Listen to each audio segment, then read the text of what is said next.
कि आखिर एमयूएन की अहमियत क्या है और वो कैसे पार्टिसिपेट कर सकते हैं और इससे क्या कुछ वो सीख सकते हैं और आगे चल के कितना उनको फ़ायदे होंगे। एक कमेटी है जो कि सिर्फ ह्यूमन राइट्स की बात करेगी, एक कमेटी है जो सिर्फ जंग रोकने की बात करेगी, एक वो है जो स्पेशल पॉलिटिकल मसाइल जो हैं उन प्रॉब्लम्स को हाईलाइट करेगी और उन पे बात करेगी। तो ये इंडिया के जितने क्रिकेटर्स एमयूएन में पार्टिसिपेट करते हैं क्योंकि वो प्रेस कॉन्फ्रेंस में बहुत कॉन्फिडेंस दिखते हैं और अपने वाले आपको पता है कभी विन होता है कभी लर्न होता है। तो पहले ये बताएं कि एमयूएन है क्या, मॉड्यूल यूनाइटेड नेशन है क्या, आखिर किस भला का। अच्छा, model United Nations actually it's just a simulation of United Nations. नाम से ही वाज़ेह, मॉडल यूनाइटेड नेशंस। ये अरशद भाई, कुछ लोग ये भी कहते हैं कि यार ये कमाई का जरिया है, इन्होंने बना के रखा है, बस कुछ है नहीं इसमें एमयूएन। कुछ लोग यही चीज़ बोलते हैं एजुकेशन के बारे में कि हाँ। एजुकेशन के लिए स्कूल्स जो हैं वो मनी मेकिंग स्कीम है, बट मैं ये बोलूँगा कि ये सब कुछ नियत के ऊपर है, आपकी जो इंटेंशंस हैं। कुछ ऑर्गेनाइजेशन होंगी ऐसी जो पैसे के लिए कराती कर रही होंगी, मेरा कुछ उनसे नहीं होंगी। आज तक इंटरेक्शन ऐसा हुआ नहीं कि जो मनी बिल्कुल, मेकिंग पे होंगी, कहना गलत होगा, लेकिन जो मीम्स वहाँ ही पे है सर, ये ह्यूमर आजकल जो तो। ह्यूमर है आजकल ना, हर चीज़ मीम्स ही है। हाँ पॉलिटिक्स भी हमारी मीम्स ही है, यानी जो एक्चुअली इस वक्त वाकई में दुनिया में हो रहा है, पाकिस्तान अपनी लॉबी बना रहा है, इंडिया अपनी बना, वो उस एमयूएन में भी एक तरीके से वो बना रहे होते हैं आपस में लॉबी, यानी प्रॉपर रियलिटी को मैच कर रहे होते हैं। बिल्कुल बिल्कुल। वहाँ पे हर कुछ कॉन्फ्रेंसेस के अंदर ऐसा होता है कि एक या उससे ज़ायद 2 या 3 डेलीगेट्स भी एक कंट्री को रिप्रेजेंट कर रहे होते हैं एक कमेटी के अंदर। पार्टिसिपेंट्स की कोई लिमिट होती है कि इतने ही होंगे एक एमयूएन में? हाँ, जो मैक्सिमम मैंने कमेटी की थी वो 172 डेलीगेट्स की थी। ये 3 दिन पे क्यों होता है?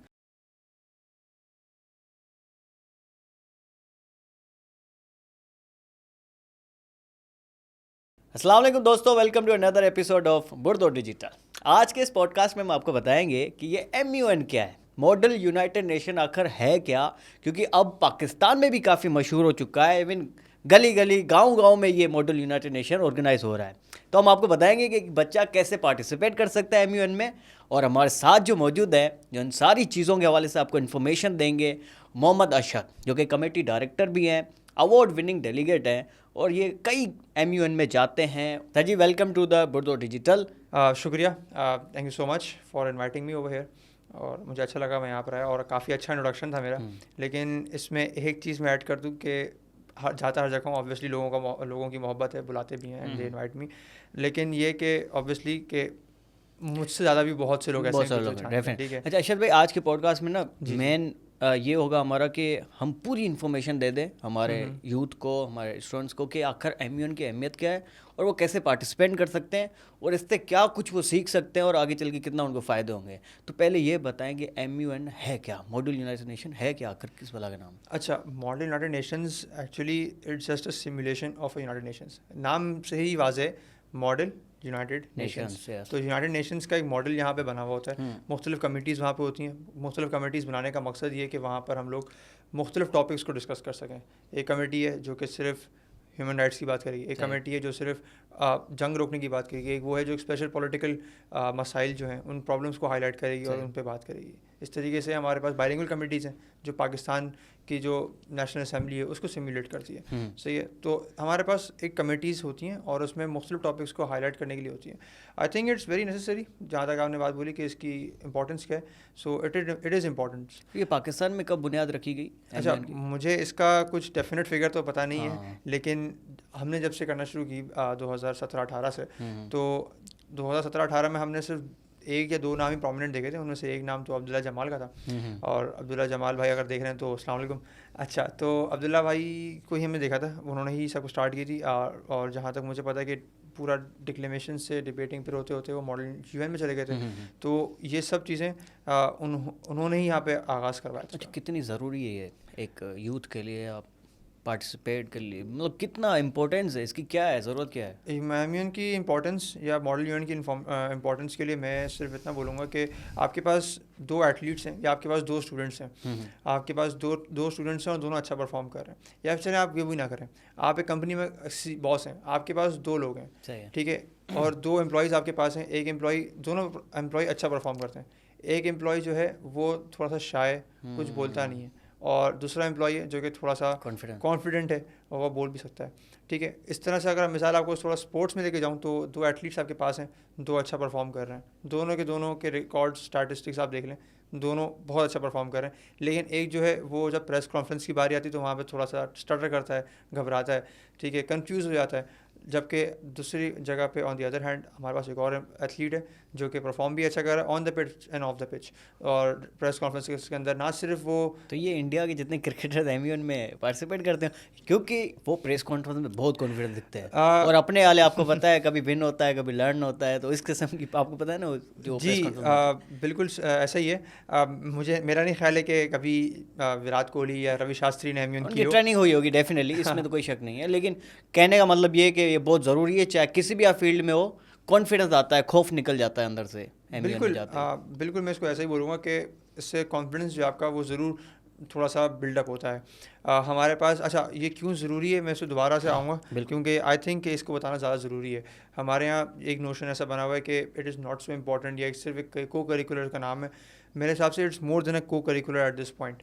आपका बच्चा for example if a student is willing to perform on stage, और वो उसको कोई डिबेट करनी है, कोई स्पीच करनी है in front of even just people जिनसे वो रोज़ाना मिलता है, क्लास के अंदर प्रेजेंटेशन देनी है। अब होता ये है कि कभी कभार थोड़ा सा कॉन्फिडेंस शेकी हो जाता है। सो ये इसका कॉन्फिडेंस बिल्डअप और बूस्ट करने के लिए एक अच्छा प्लेटफॉर्म है, because for the next 3 days और 2 days वो उन लोगों के सामने बोलेगा जिनको वो पहले कभी मिला ही नहीं होगा। फर्स्ट टाइम आपने कब पार्टिसिपेट किया था? अच्छा मेरा जो पहला एमयूएन था दैट वाज इन 2018, मेरे स्कूल का था। मेरे स्कूल में ही उससे पहले आप कैसे थे, उसके बाद क्या चेंजेस आई?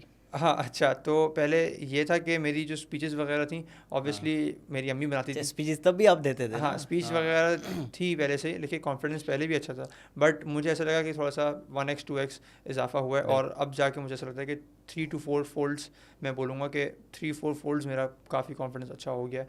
और नॉट जस्ट दैट, एक बोलने का तरीका होता है, और प्लस थोड़ी सी डॉक्यूमेंटेशन स्किल है। एक मैं कहूँगा कि एक अनसंग चीज़ है जिसको हम ज़्यादा इसको गुनगुनाते नहीं है, इसके बारे में बात नहीं करते, कि हमारी डॉक्यूमेंटेशन स्किल्स भी अच्छी होती हैं, क्योंकि at the end of the day हमारे पास जब एमयूएन कंक्लूड होती है आखिरी दिन पे, तो हम लोग वहाँ पर एक बनाते हैं ड्राफ्ट रेजोल्यूशन, जिसके अंदर जितने भी आपने पॉइंट्स हैं उन सबको आप एक अच्छे फॉर्मेट तरीके से आप लेकर आते हैं।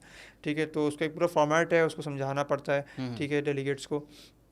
उससे ये होता है कि हमारे पास ना डॉक्यूमेंटेशन स्किल्स भी हमारी बहुत अच्छी हो जाती हैं। ये बेसिक चीज़ है। अब कंप्यूटर का कोर्स तो हर जगह नहीं होता, तो अब बेसिक जो आपको MS वर्ड है तो ये चलाना आपको आ जाता है, रिसर्च करना आपको आ जाती है, ठीक है, और प्रॉपर आप फिर उसके बाद ना आप एक फैक्ट और ओपिनियन को अलग करने में आपके लिए बहुत आसानी हो जाती है अगर आप एमयूएन वगैरह करते रहते हैं। अभी तो गेट के हम बाहर हैं, अभी गेट खोलते हैं एमयूएन का और अंदर जाते हैं। चलें, अंदर गए, चलो एक तरफ अपोजिशन में होते हैं लोग, एक तरफ हुकूमत में, तो इस तरीके से होती है, कैसे सिटिंग होती है, कैसे पार्टिसिपेंट बैठते हैं, क्या होता है? अच्छा ये जो अभी आपने जो बताया, आपने जो सिमुलेशन मुझे बताई थी कि एक तरफ गवर्नमेंट और एक तरफ opposition, this also happens, but it happens in the Pakistan national assembly या फिर बाइलिंगुअल कमिटीज़। आपके पास जैसे सिंध असेंबली हो गई या पार्लियामेंट असेंबली हो गई, पार्लियामेंट्स की जो होती हैं डिबेट्स आपकी, आई मीन जो बाइलिंगुअल होती हैं, बिल्कुल, तो उसके अंदर आपके पास ऐसे ही होता है गवर्नमेंट अपोजिशन। लेकिन आपके पास जो दूसरे यूनाइटेड नेशंस की जो इंग्लिश कमिटीज़ होती हैं, जिनको हम GA कमिटीज़ बोलते हैं, जनरल असेंबली की कमिटीज़,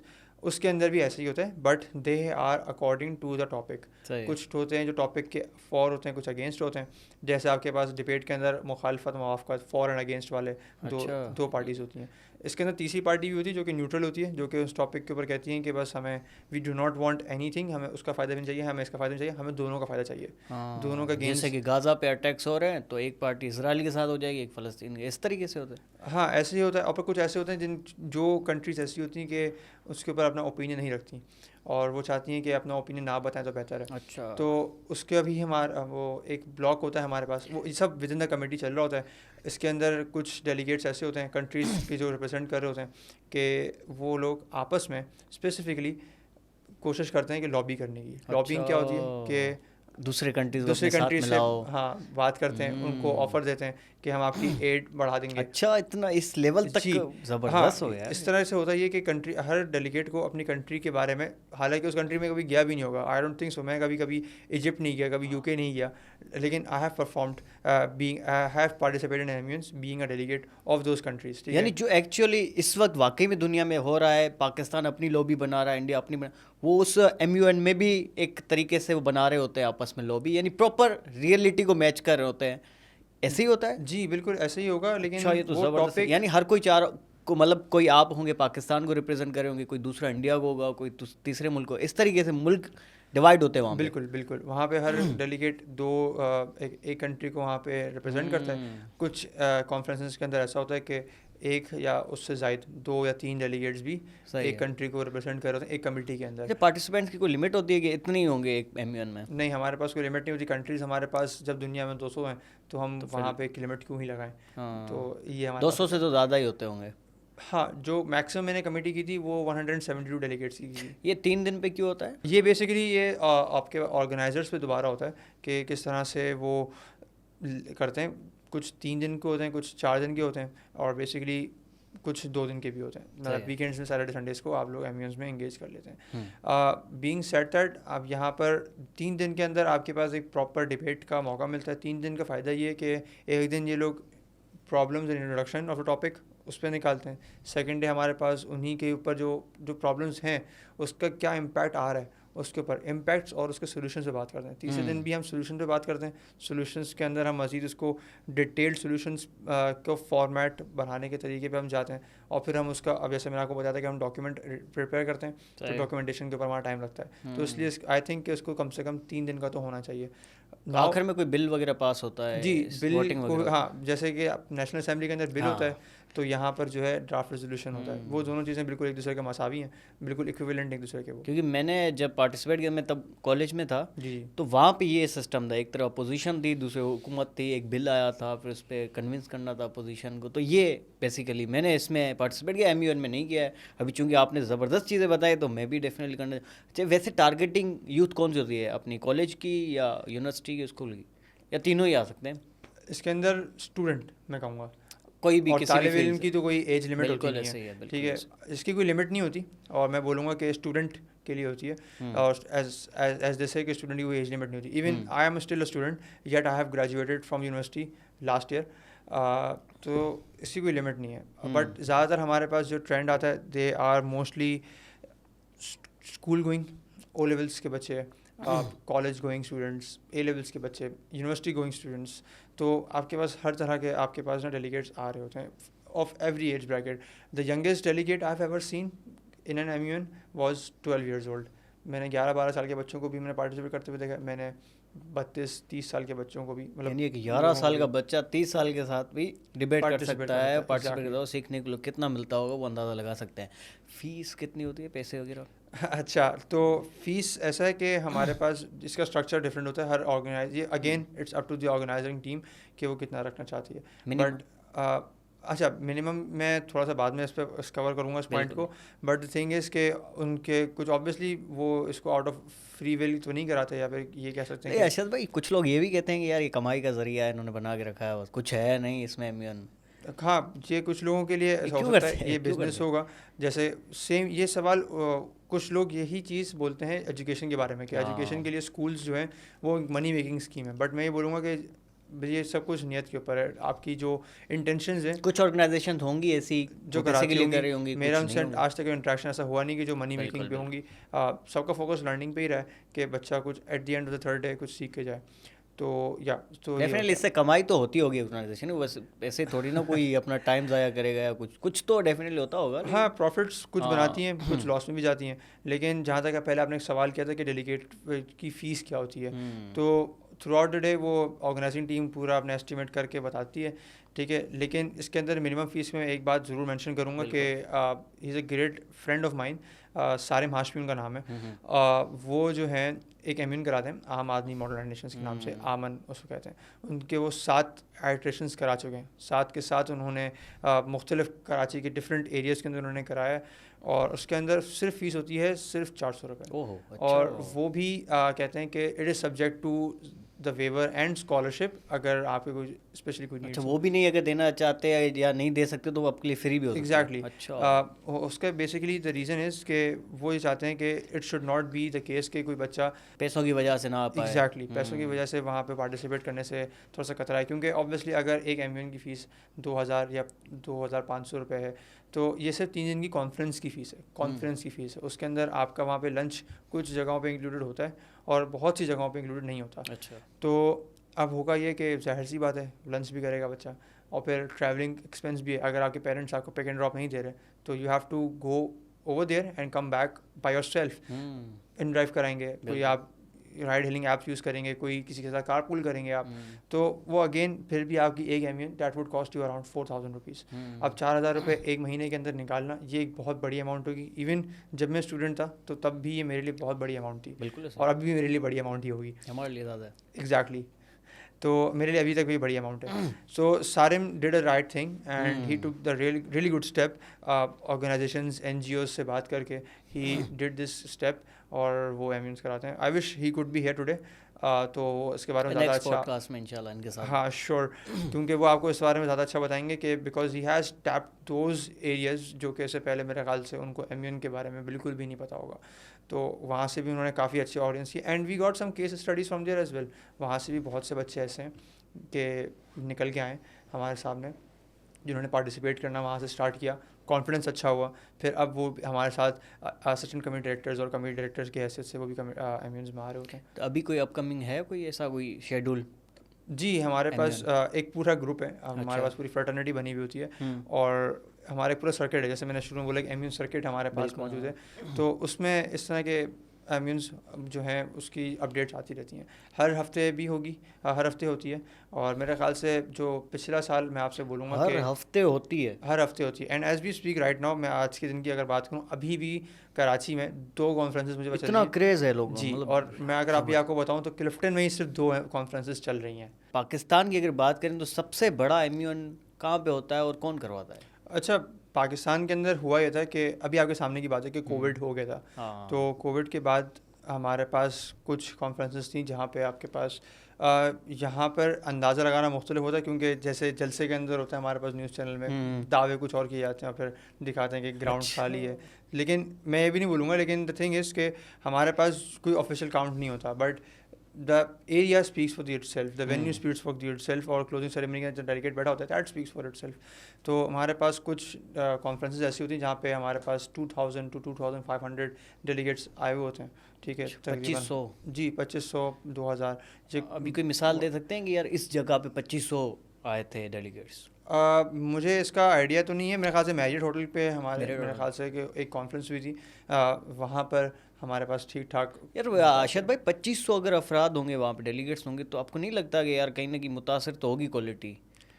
ऑब्वियसली क्वालिटी और क्वांटिटी दो आपके पास 2 डिफरेंट मेट्रिक्स हैं, लेकिन बात वही आती है कि द स्टेज ऑफ लर्निंग।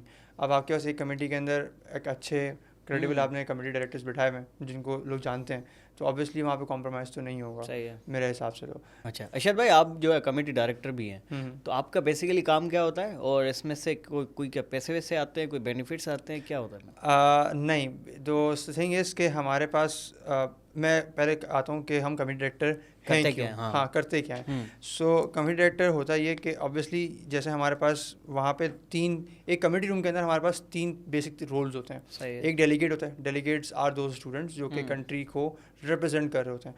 हमारे पास फिर आते हैं असिस्टेंट कमेटी डायरेक्टर्स, वो एक तरह से 1 स्टेप अप होते हैं, वो एम्यून्स कर चुके होते हैं और एक्सपीरियंस इतना होता है उनके पास कि वो लोग अब डेलीगेट्स को जज तो नहीं, जज is not the right word, assess कर सकते हैं, असेस कर सकते हैं, असिस्ट कर सकते हैं, ठीक है, कि तुम इस तरह से बेहतर कर सकते हो अपने आप को, इस तरह से हेल्प कर सकते हो, और वो दोनों के लिए हेल्प करते हैं। Assistant committee directors help for both of them, ठीक है, they help both assistant committee directors actually help both of the people, they help delegates as well as they help the committee directors. Committee directors की help किस तरह से करते हैं कि जब कमेटी डायरेक्टर नहीं आया हुआ तो वो कमेटी स्टार्ट कर सकते हैं या फिर थोड़ा सा कमेटी को एक डायरेक्शन दे सकते हैं, ठीक है, तो they actually help for it. Mostly अब ये होने लगा है कि हमारे, अच्छा अब मैं आता हूँ कि कमेटी डायरेक्टर्स कौन होते हैं। कमेटी डायरेक्टर्स थोड़े से मैं कहूँगा कि और ज़्यादा एक्सपीरियंस डेलीगेट्स होते हैं, they have been doing MUNs for a very very long time, और इस वजह से हमारे पास बहुत सारे अच्छा बात से करो। अच्छा, कमेटी डायरेक्टर्स पे हम आते हैं। कमेटी डायरेक्टर्स कौन होते हैं? They are like the more experience than the ACDs, सही है, और वो लोग कमेटी को चला रहे होते हैं टॉपिक के हिसाब से, और दे इंश्योर के आखिर दिन तक हमारे पास जो ड्राफ्ट रेजोल्यूशन है वो बन जाए, टॉपिक्स के अकॉर्डिंग टॉक्स चल रही हों, डिबेट्स जो चल रही हैं, और लॉबिंग सिस्टम जो हमारे डिस्कशंस हैं, that are totally aligned with the subject in hand, ठीक है। उसी डिबेट का जो टॉपिक है हम उससे थोड़ा सा आगे पीछे डिबेट कर जाएं, बट अगेन हमें जो सोल्यूशन है वो हमें लास्ट डे में लेकर आना है। अच्छा, यहाँ से कई डेलीगेट्स बाहर भी जाते हैं, टर्की जाते हैं, इंग्लैंड, अभी मलेशिया में MUN था, दुबई जाते हैं, तो वो कैसे जाते हैं, वो उसका प्रोसेस क्या है, और अगर वो सेल्फ फंडेड जाते हैं तो कितने अंदाजन पैसे लग जाते होंगे उसमें? अच्छा, इंटरनेशनल एम्यून्स भी होते हैं, पाकिस्तान तक लिमिटेड नहीं है। हमारे पास कुछ एम्यून्स जैसे आपने बताया कि टर्की में होते हैं। अभी रिसेंटली मेरे ख्याल से एक पूरी डेलीगेशन टर्की से होके आया है। सिमिलरली अभी आप लोगों ने न्यूज़ देखी होगी कि हार्वर्ड के अंदर भी हमारी कॉन्फ्रेंस हमारी जो थी पाकिस्तान की शायद लम्स की थी, जिन्होंने स्मॉल बेस्ट डेलीगेशन का अवार्ड जीता था। तो हाँ, हम लोगों की वहाँ पे प्रोमिनेंस है पाकिस्तान की ऑब्वियसली, लेकिन इसमें भी मैं बोलूँगा कि it's again a self funded thing, या फिर आपके जो इंस्टीट्यूट है बेसिकली आप वहाँ पे शायद जहाँ तक मेरा ख्याल है कि आप लोगों की सेल्फ फंडेड होती है, बट आई स्टिल बिलीव कि जो डेलीगेशन होती है वो एक स्कूल की इंस्टीट्यूशन की होती है, स्कूल की, कॉलेज की या यूनिवर्सिटी की, तो वो उसी के अकॉर्डिंग के थ्रू फिर वो जाते हैं। आपने एक अवार्ड भी जीता है, बल्कि बहुत सारे जीते होंगे, एक के हवाले से आपने मुझे ऑफ द कैमरा बताया, तो ये अवार्ड किसको दिया जाता है, क्या ऐसा परफॉर्म करना पड़ता है जिस पे अवार्ड भी आखिर में मिलता है? अच्छा, तो अवार्डिंग सिस्टम एम्यून्स के अंदर डिफरेंट क्राइटेरियाज पे होता है। डिफरेंट क्राइटेरियाज एज इन आपके पास जो 4 बेसिक अवार्ड्स हैं, 2 शील्ड अवार्ड्स होते हैं और 2 आपके पास वर्बल मेंशन होते हैं। वर्बल मेंशन एज इन के उनको बस हम मुंह से बोलते हैं कि हाँ यार तुमने बहुत अच्छा किया, और वो सुन लेते हैं और कहते हैं जी सर अच्छा किया। और कुछ होते हैं कि ये सही है। और बाकी जो होते हैं हमारे पास शील्ड अवार्ड्स होते हैं, एक होता है आउटस्टैंडिंग डिप्लोमेट और एक होता है best delegate. Best delegate is like the best. अच्छा, ये वर्बल अवार्ड भी कुछ मखसूस लोगों के लिए होता है? वर्बल मेंशंस वो होते हैं जो कि अच्छा परफॉर्म नहीं कर पाते, जो हम शील्ड अवार्ड के लिए क्वालिफाई कर सकें। It's just with goes with the hierarchy, ठीक है। Special mention, honourable mentions, outstanding diplomat, best delegate, SM, HM, OD और PD। इसको तो हमारे लैंग्वेज में लॉलीपॉप दे दिया वर्बली। नहीं, अच्छा कर दिया, बस सही है। उनके लिए एक तरह से आप समझ लें कि वर्ड्स ऑफ इनकरेजमेंट होते हैं कि आप अच्छा परफॉर्म कर रहे थे, try to do much better, and ये कि आप थोड़ा सा और अच्छा परफॉर्म करो तो शायद आप जो हैं शील्ड तक पहुंच सकते हैं, ठीक है। और वो दूसरा जो अवार्ड आपने कहा शील्ड का, अच्छा, उसके अलावा हमारे पास बेस्ट डेलीगेट और आउटस्टैंडिंग डिप्लोमेट होते हैं, तो ये भी सीरीज आ जाते हैं। जो बेस्ट होता है वो जाता है बेस्ट डेलीगेट अवार्ड, जो नंबर 1 होता है, फिर उसके बाद जो हमारे पास होते हैं वो आउटस्टैंडिंग डिप्लोमेट, और फिर उस तरह से नीचे चलते हैं। कभी कभार होता है कि कमेटी के अंदर बहुत दफ़ा ऐसा ही हुआ है कि कमेटी के अंदर हमारे पास डेलीगेट्स ऐसे होते हैं कि शायद वो बेस्ट डेलीगेट जितना अच्छा परफॉर्म करते नहीं हैं, तो मैं उनको अवार्ड नहीं देता, सही है। और क्योंकि मैं ये समझता हूँ कि अगर वो इसके वर्दी होते हैं, या फिर if they were willing to go over there and to win this, so वो उसके लिए परफॉर्म करते हैं। मुझे अगर इनकी परफॉर्मेंस इस लेवल की नहीं लगती, तो मैं कभी कभार, या फिर बहुत से लोग ऐसा करते हैं कि उनको अवार्ड नहीं देते हैं। अच्छा अर्शद भाई, जब मैंने पार्टिसिपेट किया था वहाँ पे जो बेस्ट डेलीगेट था उसको मेरे ख्याल से पाकिस्तान टूर का भी एक वो अवार्ड मिला गया था, पाकिस्तान टूर उसने करवाया था। तो इस तरीके से भी अवार्ड दिए जाते हैं कि आपको ये वाउचर दे दिया, कोई वर्ल्ड टूर दे दिया बेस्ट डेलीगेट। अगर आपके स्पॉन्सर ऐसा तो बताइएगा, अभी हम लोग एमयून करा रहे हैं तो उसके अंदर ज़रूर आपको कहेंगे क्योंकि मैंने स्पॉन्सर लेकर आई प्लीज़। बल्कि एक नहीं 2 बेस्ट डेलीगेट्स थे, उन दोनों को उन्होंने भेजा था पाकिस्तान टूर पे। अच्छा, हाँ, तो ये टोटली स्पॉन्सर्स हमारे पास अगर ऐसे आएँ तो फिर हमारे लिए भी अच्छा हो जाएगा।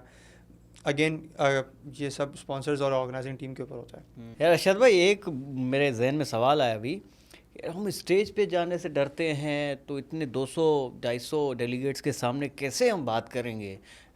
स्कूल लेवल का अगर कोई बच्चा है तो MUN में आने से पहले क्या प्रिपेयर करके आए? यानी अगर कोई बिल्कुल ही शाय है तो उसके लिए क्या ये है सही प्लेटफॉर्म, या उसी के लिए ही बनाया गया बेसिकली? मैं तो बोलूँगा कि ये इट्स अ बेटर प्लेटफॉर्म, क्योंकि 3 दिन का मकसद ही यही है कि जो 2 दिन या 3 दिन हमारे साथ वो स्पेंड करेगा, और वो होता भी हमारे पास 9 से लेके 9 to 5 आप समझ लें, या आप 10 to 4 समझ लें। जितने भी हमारे साथ वो आवर्स स्पेंड करता है, उसके अंदर वो दिखता है कि भाई ये भी बोल रहा है, ये भी मेरी एज का है, तो वो एक पीयर प्रेशर तो नहीं कहूँगा मैं, लेकिन वो अपने एक पीयर को देखेगा कि he is performing pretty well, तो वो बोलेगा कि यार व्हाई नॉट मी, अगर उसके अंदर खुद बोलने का ये अगर हुआ। सेकेंडली ये कि हमारे पास जो कमेटी डायरेक्टर्स होते हैं, दे एक्चुअली इंश्योर कि भाई बच्चा अगर फ़ीस पे करके आया है एटलीस्ट ही और she actually showed up on the day, तो वो कम से कम बोले, तो वो खुद उसको पॉइंट आउट करके बोलते हैं कि प्लीज़ आप स्टैंड करें और प्लीज़ आप बोलें, ठीक है। और वो फिर बोलते हैं, ठीक है, थोड़ा बहुत 1 दफ़ा 2 दफ़ा उसको खुद हम पुश देते हैं, उसके बाद से वो अच्छा परफॉर्म करना शुरू कर देता है। 2 सूरत हैं, या तो वो बच्चा जो है पहले दिन आएगा और उसको अच्छा समझे एक चीज़ वो अपने सीख लेगा, गाइडेंस ले लेगा, और फिर 2 से 3 दिन अच्छा परफॉर्म करेगा, या फिर पहले दिन आएगा हम उसको समझाएंगे और दूसरे दिन बोलेगा कि यार बातें वही हो रही हैं स्कूल वाली, वो नहीं आता। अच्छा, ऐसे भी होता है? जी, हमारे पास होता है ऐसा है कि कभी कभार काउंट गिर जाता है और अगली दफ़ा काउंट मेंटेन रहता है। तो it totally depends on the will of the student. ये भी होता होगा कि एक चलो MUN में थोड़ा ऑब्जर्व कर लिया, किसी दूसरे में फिर अच्छे तरीके से बिल्कुल ऐसा पार्टिसिपेट भी या है। सीख हाँ, के। नेक्स्ट टाइम के अंदर लोग अच्छा परफॉर्म करते हैं और ऐसा हुआ है कि लोगों का एक आपका अच्छा भी यही था, कर्व हुआ है। पहले MUN में और दूसरे में बड़ा नहीं, फर्क हाँ, था? एक्चुअली मेरा पहला एम्यून था और उसके अंदर हमारे पास जो कमेटी थी उसके अंदर ज़्यादातर मेरे ही स्कूल के डेलीगेट्स थे। अच्छा, तो फिर तो आप गए, हाँ, मेरे अपने दोस्त थे सारे। हाँ, दोस्त थे, some of them were my senior, some of them were my juniors. मैं उस वक्त O2 में था, आप समझ लें कि मैं 9th क्लास में था। सो मेरे कुछ सीनियर्स थे उसमें, कुछ मेरे जूनियर्स थे और मेरे कुछ क्लासमेट्स भी थे फेडरल बोर्ड के और इस तरह के। वैसे अरशद भाई, सबसे ज़्यादा खौफ ही तब आता है जब अपने होते हैं कि यार ये हंसेंगे हम पे, ये करेंगे, वो करेंगे, कमेंट्स करेंगे, या नहीं? हाँ, अच्छा, तो इसका मैं आपको ना एक पॉइंट ये दूंगा कि मैंने ना एक्चुअली एम्यून से कम एम्यून के बाद मैंने एक वर्कशॉप थी जो मेरी HM थी उस ज़माने में, शी एक्चुअली रिकमेंडेड कि आप लोग ज़रूर जाओ, ठीक है, आप लोग एम्यून्स वगैरह भी करते हो तो उसमें आपको ना बड़ा अच्छा होगा। हमारे पास इकरा यूनिवर्सिटी में एक सर होते हैं शहजाद शमशाद, और कम्युनिकेशंस वगैरह की उन्होंने एक थी वर्कशॉप प्रिपेयर टू प्रेजेंट के नाम से। उसमें उन्होंने यही बोला कि हम एक्चुअली हेसिटेट करते हैं, वो इसीलिए करते हैं कि हम लोगों का बेसिक थिंग ये है कि फेयर ऑफ बीइंग जज, कि यार सामने वाला क्या बोलेगा, ठीक है। तो इस वजह से वो थोड़ा सा ना हेसिडेंट होते हैं हम लोग कि यार नहीं यार वो गलत समझेगा या फिर वो बुरा मनाएगा। तो इस वजह से ना अक्सर औकात हम लोग जो है ना पीछे रह जाते हैं। तो थोड़ा सा ना इस पर वर्कआउट अगर बंदा करे तो शायद वो इसमें अच्छा कर सकता है। अच्छा अरशद भाई, ये ड्रेस कोड कोई अलग होता है MUN के डेलीगेट्स के लिए? नहीं, एम्यून्स के डेलीगेट्स के लिए हमारे पास ड्रेस कोड ऑलमोस्ट सेम होता है। We prefer them to wear whatever the best they have in the closet. अच्छी चीज़ पहन के आएँ, ये नहीं कि वो सिर्फ T-शर्ट या जो स्वेट शर्ट्स हैं आपके पास या जीन्स में आ रहे हो। We do not actually prefer that, but again it's up to their choice कि वो क्या पहन के आ रहे हैं। क्योंकि उधर यूनाइटेड नेशंस की जब होती है ना, उधर भी अपनी अपनी कल्चर के हिसाब से पहन के ड्रेस आते हैं, कोड्स जैसे होते हैं, हमारे yes। वाले सलवार शलवार कमीज कमीज तो वेस्ट कोट, वेस्ट हाँ, कोट हर जगह होते हैं। लेकिन हमारे यहाँ जो पाकिस्तान के अंदर कराची में खास तौर पे जिस तरह से एम्यूज होती हैं, इसके अंदर mostly what we see actually delegates, specially the male delegates usually come in the pant shirts and coats, ठीक है। And in the PNA delegates जो हमारे पास नेशनल असेंबली बाइलिंगुअल कमेटीज़ को, दे यूजुअली कम इन शलवार कमीज एंड इन वेस्ट कोट। ख़ास तौर पर फीमेल्स के लिए हमारे पास शलवार कमीज़ ही होता है। Some of them showed up in whatever they want they can wear. हाँ, जो भी उनके पास जो ड्रेस अच्छा हो वो पहन के आ जाते हैं, बेसिक डिसेंसी के हिसाब से वो ख्याल रखते हुए वो पहन के आते हैं। अच्छा, इस किस्म के इवेंट्स में ना एक चीज़ अरशद भाई बड़ी ज़बरदस्त होती है, वो होती है networking.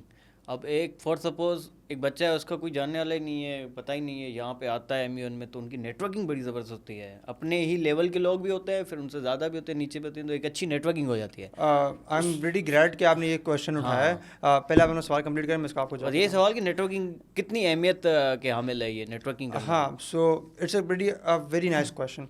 I am very glad that you bring this to the table. हमारे पास बेसिकली यहाँ पर एम्यून्स के अंदर if you are in a committee of at least 30 delegates, आपके अलावा यहाँ पे 29 और डेलीगेट्स हैं, so you are actually interacting with 29 other different individuals जो कि डिफरेंट स्कूल्स में हैं, डिफरेंट कॉलेजेस में, डिफरेंट इंस्टीट्यूशंस हैं, डिफरेंट बैकग्राउंड्स हैं।